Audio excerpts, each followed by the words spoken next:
सकती है, अवरोही क्रम भी लगा सकती है। ये आपका आंसर हो जाएगा, मतलब माध्यिका आपकी 78.5 होगी। ठीक है, कुछ इस प्रकार आपको है। ठीक है गाइस, अब आपको दिख रहा होगा, कोई बड़ी प्रॉब्लम नहीं हो रही होगी। हाँ सही है। हाँ गाइस, तो अब बात करते हैं नेक्स्ट क्वेश्चन। नेक्स्ट क्वेश्चन क्या कहता है, आप कुछ भी श्रेणी दे दीजिए, कुछ भी बना लीजिए, क्वेश्चन में कोई भी श्रेणी आ जाए, लेकिन गाइस अब आपको मैंने एक ट्रिक बता दी, फॉर्मूला बता दी, कोई भी प्रॉब्लम नहीं होगी, किसी भी प्रकार के क्वेश्चन आ जाए। अब बात करेंगे समांतर माध्य कैसे निकालना है। अब गाइस बात करेंगे कि समांतर माध्य कैसे निकालना है, क्या है समांतर माध्य की प्रक्रिया। ठीक है, अब देखेंगे बहुलक के बारे में। बहुलक क्या कहता है हमारा क्वेश्चन, क्या कहता है, क्वेश्चन कह रहा है कि एक ऑनलाइन परीक्षा में, एक ऑनलाइन परीक्षा में उपस्थित होने वाले, उपस्थित होने वाले 10 उम्मीदवारों में, 10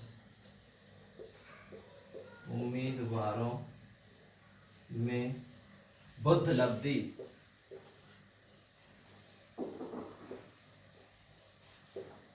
गाइस बुद्ध लब्धि वालों के स्कोर के नीचे, वालों के स्कोर के नीचे, गाइस थोड़ा जल्दी जल्दी लिख रहा हूँ, इतना टाइम नहीं है। ठीक है, नीचे दिए गए हैं,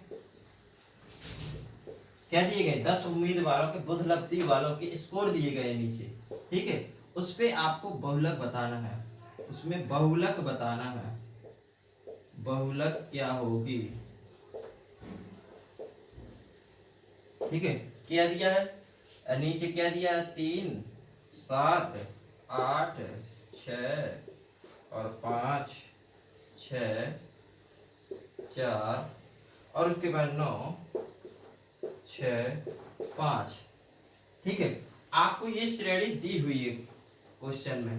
अब आपको बड़ा जाने कैसा लग रहा हो, कैसी श्रेणी यार, तब आपको क्या करेंगे, आप इसको आरोही क्रम में फटाफट लिखेंगे, आरोही या अवरोही जो आपको बेटर लग रही है। आरोही क्रम पे लिखेंगे तो क्या होगी आरोही क्रम इसकी, 3। अब 3 से बड़ी कौन है, 4।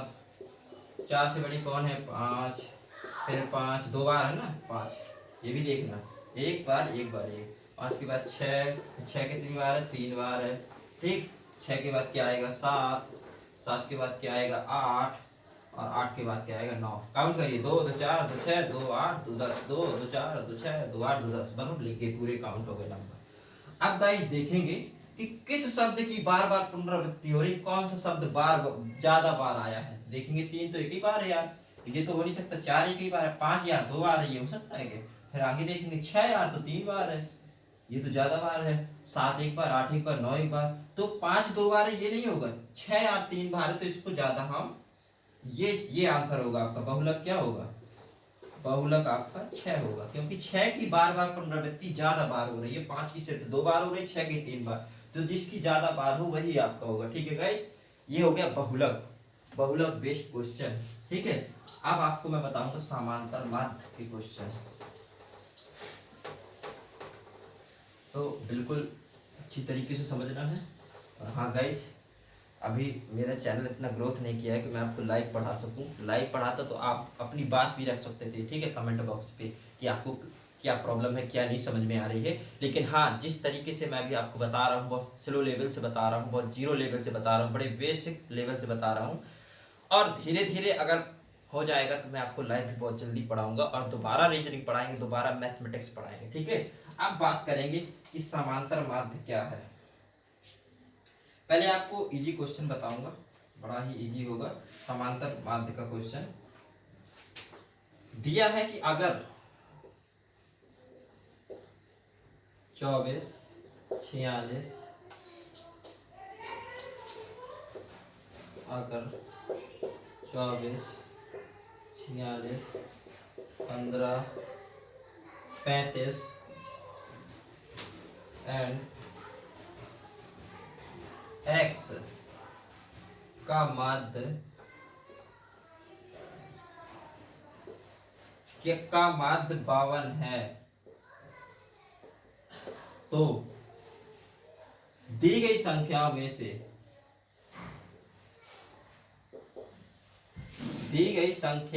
से सबसे बड़ी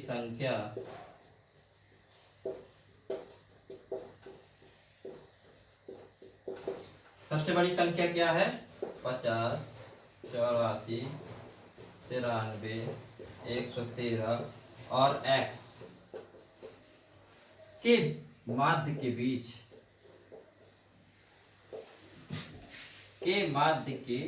बीच का अंतर क्या होगा?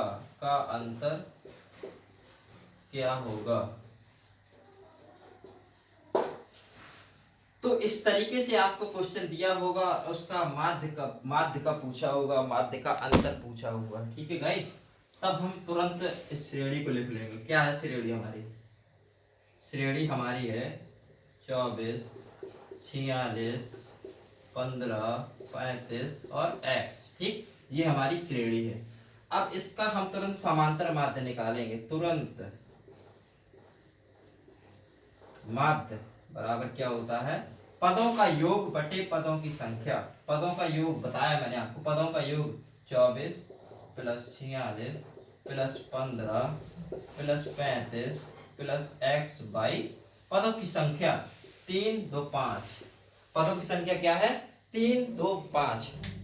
अब गाइस हम देखेंगे कि अब कैलकुलेशन कैसे करना है। आप फटाफट इसको जोड़ देंगे। 46 और 24 कितना होता है? 70। 70 15 कितना होगा? 85। और 85 35 आपका गाइस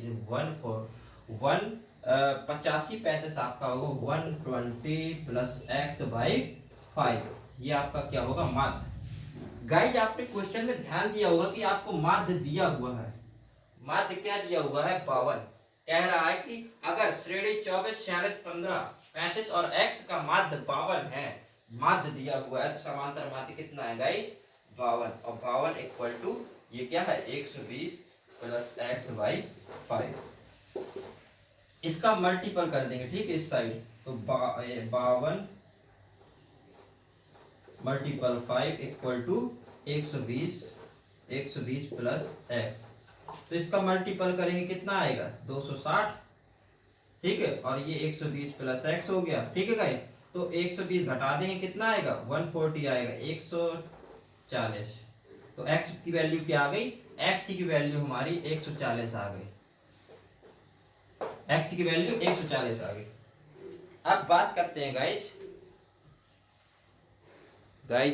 प्रॉब्लम हो रही है कि आपका क्या हो जाएगा? इसका कैलकुलेशन करेंगे, क्या होगा? 260 माइनस 120 बराबर x। तो x बराबर क्या हो जाएगा भाई? 140। ठीक है, अब दिख रहा होगा आपको, आप फेस कर पा रहे हो। x equal to 140। अब क्वेश्चन कह रहा है कि दी गई, अभी क्वेश्चन सिर्फ हमारे यहाँ तक सॉल्व हुआ है, यहाँ तक, अब आगे नहीं सॉल्व हुआ। अब आगे की स्थिति समझ रहे हैं।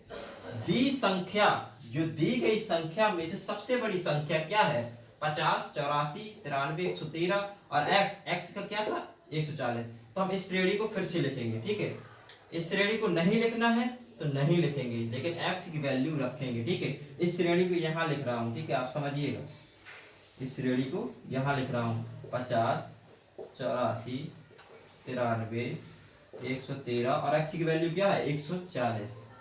दी गई संख्या, सबसे बड़ी संख्या के माध्य के बीच का अंतर बताइए। ठीक है, माध्य की सबसे बड़ी संख्या x हो गई, 140 हो गई। और माध्य किसका निकाल लेंगे? तो माध्य इसका निकालेंगे, कितना होगा?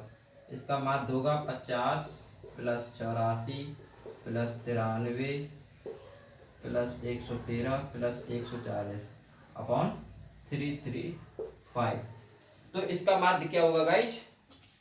यह आपका योग करने पर क्या आएगा? योग करने पर आएगा आपका 480 बाई 5। ये कट जाएगा, 5 6 का 30। 96 आपका क्या आया? माध्य। 96 का आया आपका माध्य।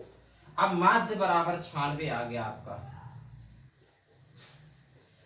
अब ठीक है, कह रहा है कि x के माध्य के बीच का अंतर बताइए। ठीक है, तो आप 140 माइनस 96 करेंगे तो इक्वल टू कितना आएगा? आपका आएगा 44।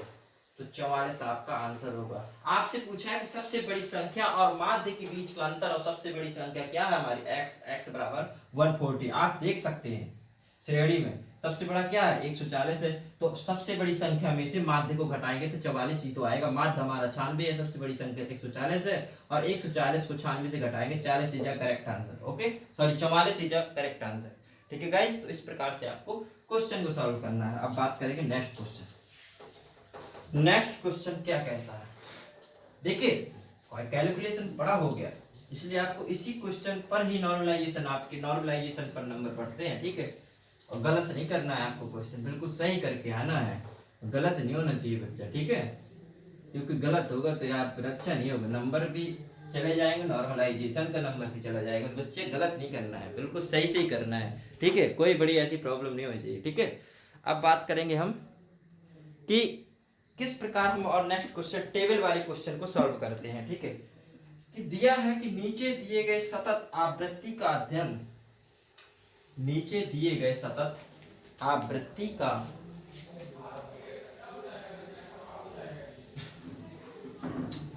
नीचे दिए गए सतत नीचे दिए गए सतत आवृत्ति, छोटे अक्षर लिख रहा हूं, ठीक है, का अध्ययन करके x का मान ज्ञात करिए, करके x का मान बताइए क्या होगा। आपको x का मान बताना है। अगर माध्य यदि माध्य बराबर 2.5 दिया हो तब आपको x की वैल्यू निकालनी है, और कुछ इस प्रकार आपको टेबल भी बनी मिलेगी,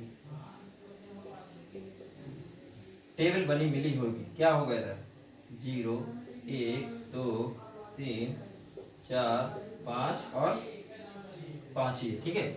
और इधर क्या होगा, इधर होगा x 20 40 40 20 और 4। अब आपको x की वैल्यू बतानी, x की वैल्यू इधर क्या होगी, हालांकि क्वेश्चन में दिया है। तो अब आप क्या करेंगे, x की वैल्यू निकालने के लिए, आप x की वैल्यू निकालने के लिए यहाँ fx करेंगे। इस प्रकार के क्वेश्चन सॉल्व करने के लिए आप क्या करेंगे गाइस, इस प्रकार के क्वेश्चन सॉल्व करने के लिए मैं आपको एक फॉर्मूला बताऊंगा, ठीक है। आपका फॉर्मूला होगा कि माध्य बराबर सिग्मा fx अपॉन n, ठीक है, सिग्मा fx बराबर n। ये आपका फॉर्मूला तब लगेगा जब आपकी ऐसे क्वेश्चन हो, टेबल बनाए हुए दिए हो और x की वैल्यू हो और f की हो, तब इस फॉर्मूला में आपको fx निकालना है।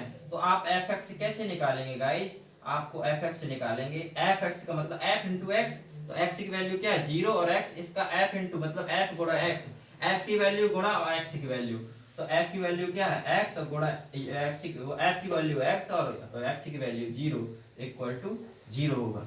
और यहाँ 20 f की वैल्यू 20 होगी और यहाँ कितनी 1 होगी, ठीक है। ऐसे सामने सामने की मिलाएंगे, ऐसे करेंगे मल्टीपल, ठीक है। तो 20 गुणा 1 इक्वल टू 20। अब 40 गुणा 2, 40 f है x 2 है 80, ठीक है, और 40 f है और x 3 है, तो आपकी 120, ठीक। एंड 20 आपका f है और 4 आपका x है, तो 80।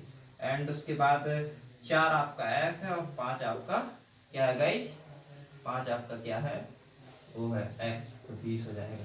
अब आपको सिग्मा fx निकालना है। सिग्मा का मतलब होता है जोड़ना। जब आप सिग्मा fx निकालेंगे, इसके पूरे क्रम को जोड़ देंगे, 80 और 20 100 और 100 और 120 220 220 और 80 300 320 आपका सिग्मा fx आएगा, ठीक है। आपको फटाफट करना है, तुरंत यहीं पे ऐड करना है, ठीक है। एक बार चेक कर ले ताकि आप गलत ऐड ना कर दें, ठीक है। आप ताकि गलत ऐड ना कर दें, और गलत ऐड कतई बर्दाश्त नहीं है, आपका सीधा सीधा नंबर जाएगा, क्योंकि गलत करेंगे तो आपका आंसर ही नहीं आएगा। और हमें जो कि आंसर ही चाहिए, वो मेथड नहीं चाहिए, सिर्फ और सिर्फ ए बी सी डी, एक या बी या सी, चार में से एक ऑप्शन मानना है। जो करेक्ट होगा वही आपको नंबर मिलेगा, नहीं करेक्ट होगा तो नहीं नंबर मिलेगा, ठीक है। तो आपको गलत बिल्कुल नहीं करना। आप किस प्रकार से कैलकुलेशन कर रहे हैं, क्या कर रहे हैं, उससे एग्जामिनर को कोई मतलब नहीं है। अब आप n की वैल्यू निकालेंगे, इसको ऐड करेंगे, ठीक है। n की वैल्यू निकालने के लिए आप इसको ऐड करेंगे, तो इसको ऐड करेंगे क्या होगा, 20 40 60 और 60 40 100 और 100 20 120 124 124। अब भाई अपना x भी तो है, अगर x को हम अपने नंबर्स में जोड़ेंगे तो क्या होगा, 124 plus x. Guys 124 plus x होगा, 124 एक्स कुछ विद्यार्थी कर देते हैं, ये भी बता रहा हूं। अगर गाइस हमारा x गुणा 1 हो तो x होगा, ठीक। x गुणा 2 हो तो 2x होगा। अगर x प्लस 2 है तो ये x प्लस 2 ही रहेगा, ठीक है। चर अचर जानते हो, चर अचर आपस में कभी ऐड नहीं होते हैं, ठीक है। और अगर x की वैल्यू भाग 2 हो तो x बटे 2 होगा, ठीक है। तो आपको इस तरीके से ध्यान रखना है, कभी ये छोटी छोटी गलतियों में ही क्वेश्चन गलत होता है। अब बात करेंगे n की वैल्यू क्या है, 124 प्लस एक्स, और सिग्मा एफ एक्स की वैल्यू भी 320 आ गई। अब बात करेंगे माध्य बराबर sigma f x upon n, ये हमारा दिया हुआ है। अब इस फॉर्मूला पे हम रख देंगे, माध्य की वैल्यू क्वेश्चन में ही दी हुई है, माध्य बराबर 2.5 है, तो 2.5 और equal to sigma f x की वैल्यू है 320 320 और n की वैल्यू क्या है गाइस, 124 प्लस एक्स। अब मल्टीपल कर देंगे तिरछा वाला, क्योंकि बराबर का चिन्ह लगा है, तिरछा वाला करेंगे, 124 प्लस एक्स 320। अब आप इसमें मल्टीपल करेंगे, ठीक है। मल्टीपल कैसे करना है आपको, आप इसको 25 मान के चलिए, कुछ देर के लिए आप 25 मान लीजिए, ठीक है। 25 मान लीजिए, तो 25 का इसमें गुणा करेंगे 4 पे तो क्या होगा, 25 चौको 100, 10 आपकी, ठीक है, बची हुई है 25 का 2 में, 25 दूना 50 और 10 प्लस ऐड हो गया, 50 प्लस 10 क्या होगा 60, 6 भी बचा हुआ अभी, ठीक है। अब ध्यान रखना, आपको पॉइंट से मतलब नहीं है, पॉइंट अभी याद नहीं रखना, 25 मान लीजिए, ठीक है। 6 बचा हुआ, 25 का 1 में मल्टीपल करेंगे, 25 और 6 कितना होगा गाइस, 31। अब मल्टीपल, वो यहाँ पॉइंट कितने पॉइंट बाद था, एक डिजिट की बात था ना, एक डिजिट बाद यहाँ मल्टीपल लगा देंगे, जैसे यहाँ एक अंक छोड़कर पॉइंट था तो यहाँ लगा देंगे, ठीक है। तो यहाँ लगा दिया, पॉइंट के बाद जो भी जीरो होंगे कोई मतलब नहीं होता, तो ये क्या हो गया 310 प्लस 2.5x। अब इसका गुणा x में करेंगे तो ये x हो जाएगा बराबर 320। अब ये हो गया हमारा 310 प्लस 2.5x। अब पॉइंट के बाद जीरो है, कोई मतलब नहीं, हटा दो पॉइंट को भी जीरो को भी, आप लिख देंगे 320। अब 2.5x इक्वल टू 320 में 310 घटेगा, कैसे घटेगा, ऐसे बेसिक पूरा बता ही दे रहा हूँ। तो 2.5x इक्वल टू 10, अब x बराबर 10 अपॉन 2.5, पॉइंट ये कटेगा यहाँ से तो ऊपर जीरो पहुंचेगा, आप हमेशा याद रखिएगा, ठीक है। 25 चौको 100, x बराबर 4 आपका आंसर आ जाएगा, जो कि पूछा हुआ है। x का मान ज्ञात करना है, आपसे x की वैल्यू पूछी हुई है। गाइस अब हम आपको बताएंगे क्या, थोड़ा बेसिक लेवल बताएंगे। कैसा बेसिक लेवल, अगर आपका ऐसा कंडीशन दिया हो 2.5, कुछ विद्यार्थियों को बड़ी प्रॉब्लम होती है। अब आप देखेंगे कि यहाँ पर यार पॉइंट है, अब क्या करेंगे, ठीक है। अगर गाइस अगर 2.5 का हमें पॉइंट का भाग देना है तो ये पॉइंट ऊपर चला जाएगा, और जब ऊपर जाएगा ये जीरो में परिवर्तित हो जाएगा, जीरो में परिवर्तित हो जाएगा, ठीक है। तो यहाँ एक जीरो बढ़ा देंगे तो ये पॉइंट खत्म हो जाएगा। एक जीरो ही क्यों बढ़ाया, क्योंकि एक अंक के बाद जीरो है, मतलब इकाई के बाद जीरो है। अगर दहाई के बाद जीरो होता तो 2 जीरो बढ़ाते, मतलब ऐसी कंडीशन होती। 0.25, 2 अंक के बाद अगर पॉइंट होता तो 2 जीरो बढ़ाते, 3 अंक के बाद जीरो पॉइंट होता तो 3 अंक बढ़ाते, ठीक है। आपको अंक देखना है, यहाँ 2 अंक है तो यहाँ 2 जीरो बढ़ाएंगे, ठीक है। और यहाँ पर ऐसी कंडीशन है 2.5, तो इसका जीरो ये कट जाएगा, ऊपर जीरो कर देंगे, ठीक है। 25 को 100, ठीक है, ऐसी कंडीशन करेंगे। अगर मल्टीपल हो दोस्तों तो क्या करेंगे, मल्टीपल हो, मल्टीपल यानी 10 मल्टीपल 2.5, तब हम क्या करेंगे, तब इस 10 का गुणा इसमें करेंगे तो क्या हो जाएगा 25। क्यों होगा, क्योंकि जीरो का गुणा इस पे करेंगे तो क्या हो जाएगा 250 होगा ना, जीरो का 10 का गुणा 25 में करेंगे 250। अब एक अंक बाद आपका जीरो पॉइंट दिया, तो एक अंक बाद पॉइंट लगाएंगे तो जीरो पॉइंट के बाद जीरो चाहे जितने भी रख दो कोई मतलब नहीं, तो 25 ही तो रहेगा गाइज, रहेगा ना 25। तो आपको मैं बिल्कुल जीरो लेवल से बता रहा हूँ। अगर जोड़ने के लिए कह दिया जाए कि 10 प्लस 2.5 दिया, कि आप 10 को 2.5 पे जोड़िए, तो कैसे जोड़ेंगे, तो गाइज हम 10 को ये लिख लेंगे, क्या ऐसे लिख लेंगे, हम 10 को ऐसे भी तो लिख सकते हैं गाइज, क्यों? क्योंकि पॉइंट के बाद जीरो का कोई मतलब नहीं होता, ठीक है। आप इसको 10 ही मानोगे, लेकिन जोड़ने के लिए लिख सकते हो, जोड़ने के लिए क्या कर सकते हो, लिख सकते हो। अब आप ऐसे बच्चों वाला जोड़ना सीखिए, ठीक है। अब दो कहाँ है, इधर पॉइंट इधर है, तो पॉइंट के नीचे पॉइंट होगा, इधर 5 होगा, ठीक है। बच्चों वाला जोड़ना बता रहा हूँ। अब जब जीरो में 5 जोड़ 5 आएगा और पॉइंट ये लिख देंगे, इसमें पॉइंट जहाँ है वहीं रहेगा, और 10 में 2 जोड़ देंगे 12 आएगा, तो आपका 12.5 हो जाएगा जोड़ने पर। 10 में अगर 2.5 को जोड़ेंगे तो 12.5 होगा। Guys zero level, basic level से ऐसा कोई नहीं बताएगा जो कि मैं आपको बता रहा हूँ, ठीक है गाइस। अब आपको इसमें भी प्रॉब्लम नहीं होगी, आई होप आप समझ गए होंगे। अब बात करते हैं नेक्स्ट क्वेश्चन। बहुलक का भी मैंने बता दिया, समांतर माध्य का भी मैंने बता दिया, और माध्यिका का भी बता दिया है। लेकिन माध्यिका का मैंने बताया कौन सी स्थिति में, सम स्थिति में। अगर यदि सम पद दिया हो तब मैंने आपको बताया है, लेकिन आपको विषम वाली स्थिति वाला अभी क्वेश्चन नहीं बताया है गाइस। वो वाला क्वेश्चन भी अभी करवाऊंगा, ठीक है, वो वाला ही क्वेश्चन करवाऊंगा। वो वाला क्वेश्चन कहता है हमारा माध्यिका ज्ञात करनी है। क्वेश्चन कहता है कि निम्न डेटा समूह, निम्न डेटा समुच्चय, निम्न डेटा समुच्चय का माध्य या माध्य व माध्यिका बताइए, माध्यिका बताइए। 1 मिनट गाइज, 1 मिनट। तो गाइज हम आपको माध्यिका बताते हैं।